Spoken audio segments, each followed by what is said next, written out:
In front of me is Samsung Galaxy S26 Plus, and today I would like to show you how you can edit password in Passwords Manager.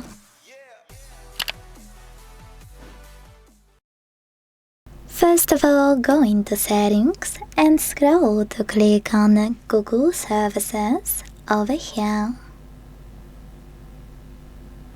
Now choose All Services next to Recommended.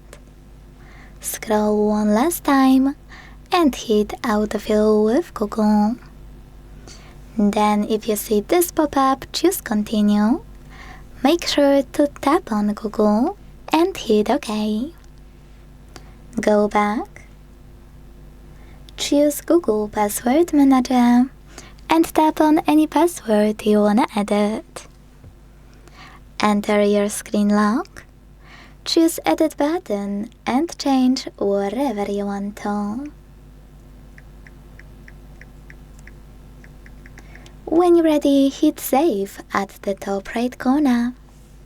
Thanks so much for watching. If you enjoyed this video, leave a like, comment and subscribe. Bye!